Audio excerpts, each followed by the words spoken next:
Hello and welcome to the CNC Talk Show. I'm here, Sam Duckett in Beijing, and I'm joined by... Hi, I'm Lee.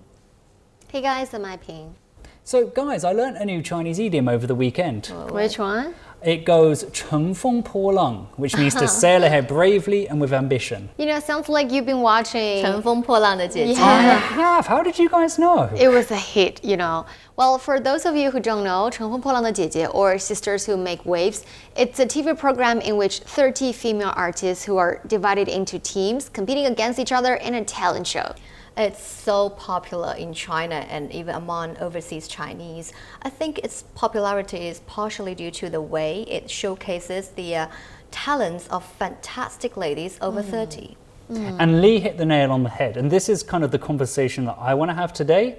One thing I noticed about this show, and I want to be slightly careful here because I feel like we're going to be touching on a somewhat sensitive topic, but the confidence of these ladies, all above the age of 30, I feel like it's somewhat of a new trend in China. So I thought today we could have a bit of a chat about where this confidence has come from, the challenges that women face in their careers, and changes in their lifestyles as well. So starting with Lee, where is this confidence coming from? Well, the easy answer would be the quality of life, but I don't think that's it.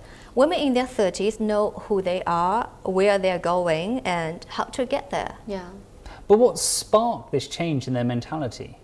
Well, more and more women in their 30s have already finished higher education. Well, guys, think about this. In 2018, 52% of university graduates in China were women. So Wow. there are more girls finishing university than boys. That's pretty incredible. Exactly, Right. and to put this into context, that number was only around 37% back in 1997. This transition we have seen in education and employment has been empowering for all of us. I think that's really important, and that's definitely a big component of this. But the other thing that I think is also equally important is the change in society as well. I remember earlier on in my career in media, one concept that we had to cover quite a bit, and I always hated talking about it, was 剩女. I hate it. The leftover women concept, which talks about the pressure on girls to get married before the age of 30. Now, from my perspective, it feels like that pressure's been somewhat alleviated over the past couple of years. We're certainly not talking about it as much today as we were a few years ago. And that means that women have more of an opportunity to go after their professional goals and their personal ambitions. And I think for women, that's got to be quite liberating. Well, Sam, I think it's getting better, but the pressure is still there. Like, I've spoken to some of my friends about this, and they are still being pushed. Maybe not from their parents, but from the society or from peer pressure. It's still going on then. Yeah, so, you know, at the end of the day, if you want to have a family, you need to take childbirth into consideration. And then women have to, like, balance work and home. But you would think that mum and dad could balance the home stuff together, right? Come on. There is no mom and dad, believe me. There's only mom. Well, you would think like that, but according to a report by Leading China, the number of married women who stay at home out of taking care of the family is 1.5 times the men. So I think it's a huge challenge for any woman to balance work and home. And this will definitely influence how they think and how they behave. We have to wear many masks. I feel like on a day-to-day basis, I need to be a professional, a mother, a leader, or even an investment banker. Wait, what? You kind of surprised me with that last one a bit there, Lee. What are you on about? True. I still remember when I graduated, I got my first job. I used to love going down the high street once I get paid, but now I'm more concerned about investing that money in the right place for my future. Well, clearly you guys have got to take on a lot of different responsibilities, both at work and at home, and that probably often goes overlooked. And we actually reached out to several Chinese women in China and abroad to see how they balance their professional careers and their life at home. So let's take a look and see what they had to say. 每个人心中对工作与生活平衡的理想状态的定义呢，可能是截然不同的，因此需要花一点时间来了解自己心目中理想的平衡状态到底是个什么样子的。我应该算是还在自己一个比较喜欢的领域做了自己擅长的事情，做到哪种程度都不如做到无可替代。而无可替代是我在工作当中力求的一个状态，它会让我有足够的事业安全感，这样事业前景也不会因为我想要兼顾生活和家庭而受到影响。我是做培训和人才发展工作的，这是一份不仅需要脑力，还需要体力的工作。一周出差去3个地方，头一天做项目加班到凌晨，第二天紧接着去讲课，这些都是家常便饭。基于中国长久以来的传统观念，女性还是需要面临家庭方面的压力，需要兼顾事业和家庭。但是我相信，随着时代的变迁，社会的进步，女性在社会中的地位也会不断的得以提升。立行嘛，就是大家都已经可以接受各种各样的女生，各种各样生活类型的女生，你活成怎样都可以，就是哪怕别人来批判你也好，什么也好，但也有人接受你，你可以选择自己要的生活。那阻碍的话呢，当然还是一些老问题，像30岁往上的女生，你要不要结婚？你要不要生小孩？那你结婚和生小孩，用人单位就要考虑，是不是要雇佣你这类的。For me, the key to a healthy work-life balance is to prioritize my time.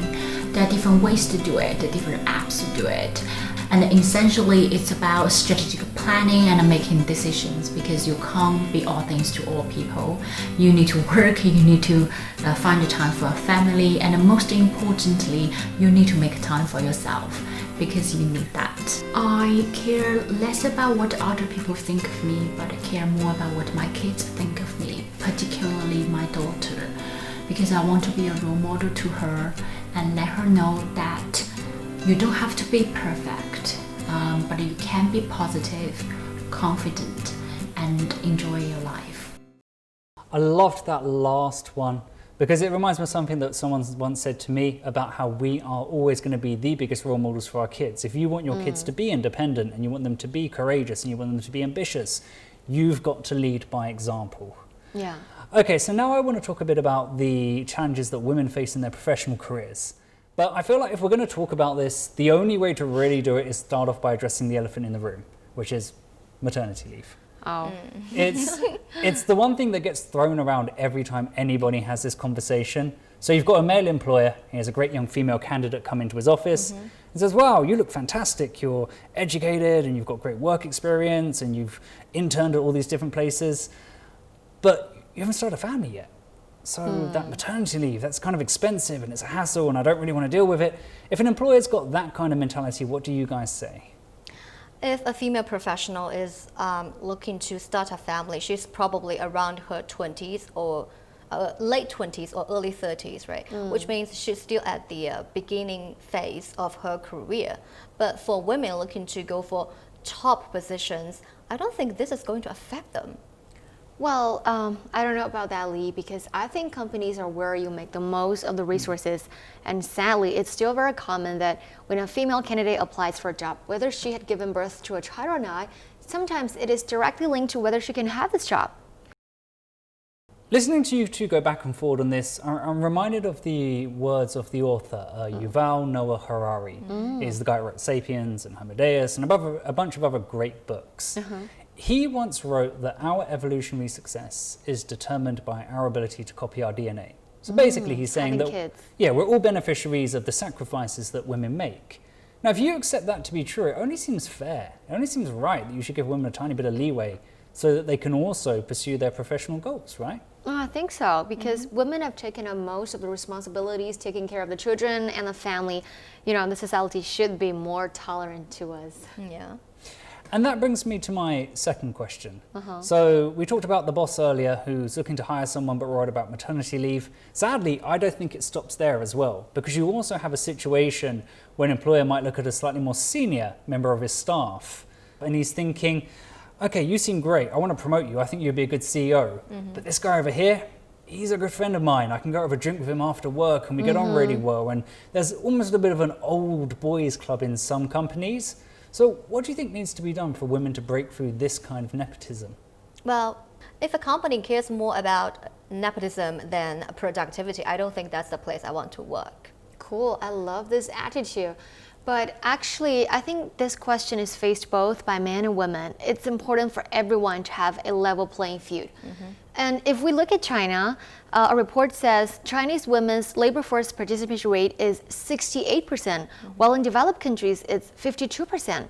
So we're actually in leading position in this. We've made huge progress, but Yeah. challenges still exist. Like for True. instance, female employment rate is rising, but still there is a big wage gap between men Yes. and women.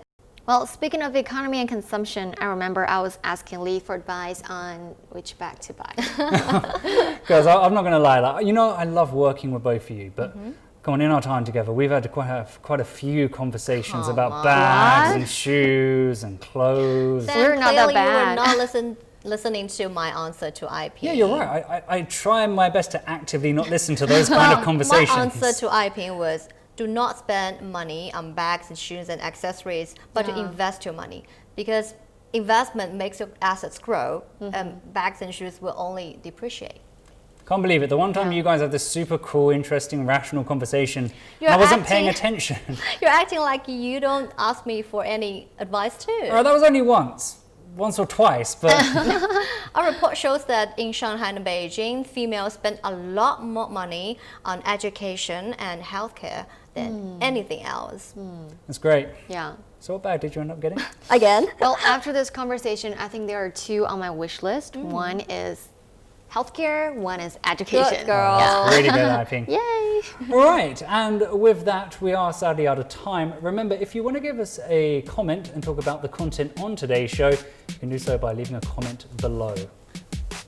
I want to thank both of you girls today. I found this really interesting. It's a topic that I've talked about in the past, but it was cool to look at it from a different perspective. Yeah, you're welcome. And it's very educational for me. Thank you. And yeah, that does bring us to the end of our show. We hope you enjoyed it, and we'll see you next time. Goodbye.